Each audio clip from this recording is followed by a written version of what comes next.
Hey, what's up everybody? This is Nightwing2303 from KicksOnCourt.com. Today we have the performance review on the Reebok Answer 4 Retro for 2012 as well as the 2013 versions. So with that being said, let's go ahead and get right into it.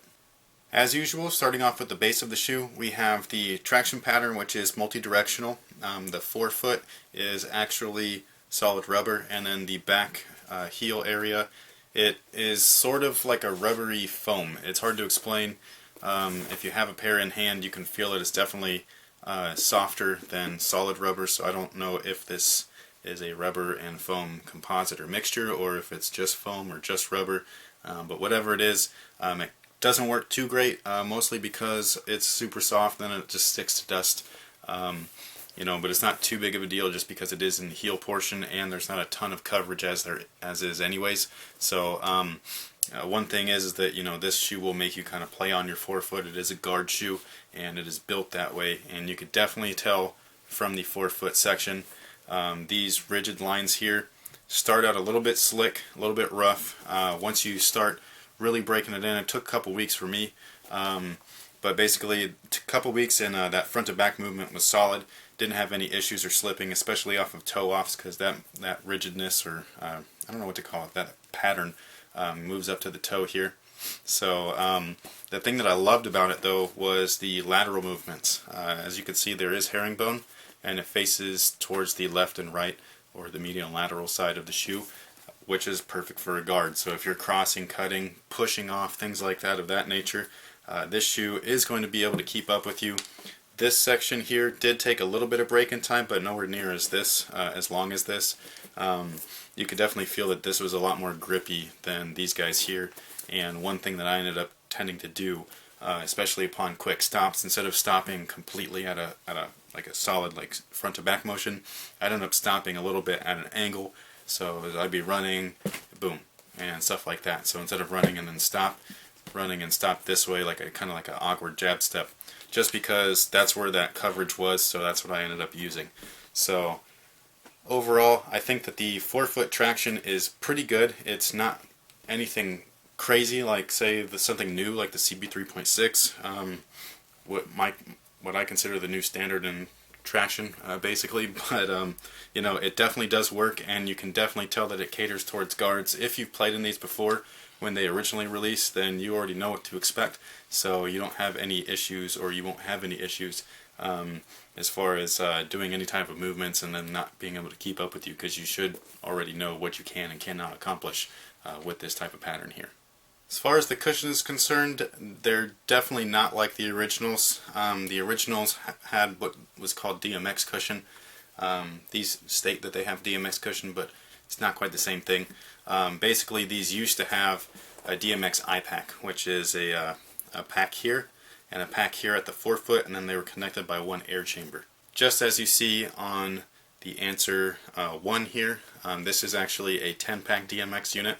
So take out the exterior pods and just focus on that center pod in the forefoot and the heel, and then that chamber that you see right here, that is what would push the air from heel to forefoot upon heel strike and forefoot strike. So you're always getting that constant flow of air no matter where your foot is being placed, and so you're always getting that kind of pillowed cushion feel. Now that's what used to be on this guy here, and unfortunately they removed it. Don't know why. I know that they don't really last too long, but for whatever reason, maybe that was it. I'm not really sure. They changed it out to what they call DMX foam, which is fairly dense. It is lightweight, but it is fairly dense. It doesn't offer much compression. There are some compression lines and creases and things like that, but as far as heel strikes, there's no real compression within that heel. And it doesn't feel too great, to be perfectly honest, and I do wish that there was something a little bit extra like that I-Pack DMX. I think that would have been awesome. What I ended up doing to help the cushion was I took out the insole that it came in, because it came with a very thin insole, which was pretty cheap, and I ended up replacing it with one of the insoles from the Reebok Question that has the shock pad and the forefoot cushion sections as a PU insole. These are actually what used to come in these also, so they changed that as well. They did not supply you with the original insole. However, even this wasn't enough, so what I ended up doing was adding one more insole, which was this guy right here. This is a Micro G insole. Once I added this in there, it was a fantastic ride. I'm telling you, Micro G is probably my favorite of the cushions foams that they use in any footwear, performance footwear, besides Lunarlon. So Lunarlon and Micro G, you can really give me either of the two and I will enjoy it. What I love most about this is that you could drop it in any shoe, and I was able to fully utilize that in the Answer 4 Retro. So I'm going to base its cushion grade that you'll see on my website, kicksoncourt.com. There's a scorecard and everything. I'm going to base the cushion off of what is given. However, you can upgrade any cushion source with the simple insole swap. I've talked about this plenty of times, but if you have a chance, pick up a pair of the Under Armour Spine Bionics. Not only is that a great shoe, but it also comes with the Micro G insole, which you could then use in future shoes, so future pickups. If you happen to get a shoe that you're just like, damn, this is not comfortable, just take that insole out, stick it in there, and you got Micro G automatic, and it's no problem. Greatest part about that is that you can get these Under Armour sneakers for a crazy discount once they start hitting that clearance rack, because people really don't buy them for whatever reason, even though they are good performers for the most part. The materials, to be perfectly honest, they really haven't changed much since the original release, and I absolutely love it. As far as like pure performance goes, there are better options like the newer synthetics and things like that. I wouldn't say they're better. Well, okay, I would say that they're better. However, everybody has their own personal preferences, and for me, this is my personal preference. I do enjoy the use of synthetics, engineered mesh, fuse, Flywire, I mean, you name it, I do appreciate it, I respect it. It's a technology, it is a form of the upper, and most of the time those things do work. So I do love that. However, for me personally, growing up in the 90s, leather was where it's at, and this just screams premium for me. So I would rather spend a little bit more money, even though these don't cost that much, on premium materials than anything else.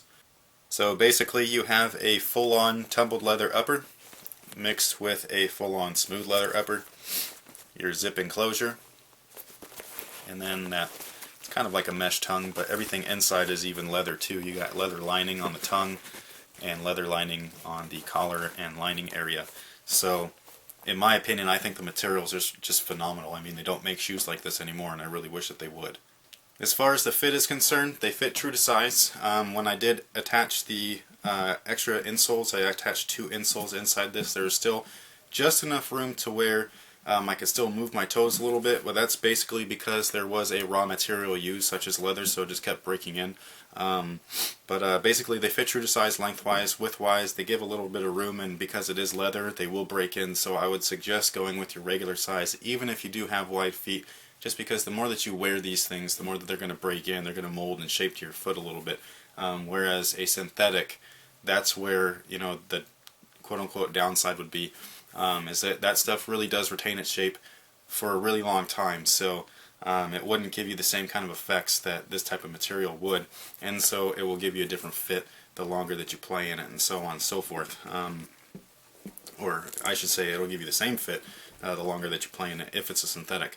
But that's pretty much it with the fit. Basically, when you tied these things up, which is kind of difficult because of the shroud, it did lock in that forefoot and held it down. Not the forefoot, the midfoot, sorry about that. But it held it down, and then the last eyelet here really did actually keep the heel in place, which I was surprised about because I wasn't quite sure how it would play. And the lockdown in here was just phenomenal. And then once you zip it up, you have full-on enclosure. Laces aren't going to get chewed up, ripped up, stepped on, untied, whatever it is. And then you have the Velcro strap on top of that so that this little guy is not flapping around. And I don't know if you guys remember when Iverson used to play in these, but they didn't have this strap. Most of the first round shoes, they ended up adding this, I think, towards the playoffs or something like that, or maybe it was for the low, I can't remember. But his zippers always used to either break or fall down or whatever it was, and so they would never stay up. So I like that they added this strap in there. As far as ventilation is concerned, I mean, look at it. There's not really anything. You could say like, oh, the mesh is going to give you a little bit of ventilation, but you know, not really with a lined leather back. And in my opinion, it doesn't bother me, but it is going to affect its score.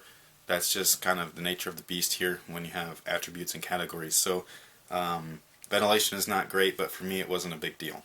As far as support is concerned, most of that's going to come from that fit and the lockdown, so midfoot and heel, along with the zipper enclosure. In my opinion, it was perfectly fine. I didn't have any problems with support. And then at the base, you also have a TPU shank there for some rigidness and torsional support. Also worked very well. In my opinion, I think that the support is fine as it is, especially fresh out the box. The longer that you play in it, the upper is going to lose some of its hold, just because it's leather, so it'll break in and things like that. But you know, it should last you at least half a season, depending on how long, how hard, and all that kind of stuff you play. But again, back in the day, we used to just take these out and we used to just destroy them. And take us 12 months, but we destroy the crap out of our shoes. So, you know, if you ever try to look for a pair, something like this on eBay, an original pair, it's really rare to find one, just because everybody that used to buy these kind of shoes back in the day actually used to wear them. But overall, support, in my personal opinion, I thought it was adequate enough. It's not anything substantial, but it is definitely there. So overall, I think the Reebok Answer 4 is a great model on court. It does lack quite a few things, such as ventilation and maybe longevity of materials. Traction takes a little bit of time to break in, and these definitely don't have as much cushion as they used to. Nothing that can't be fixed with a simple insole swap. So hopefully this performance review helped you out with any questions or information that you wish to have had prior to maybe either purchasing or playing in these. So with that being said, thank you guys for watching. Make sure to check out my site, kicksoncourt.com, for all your performance needs. And until next time, guys, have a good one.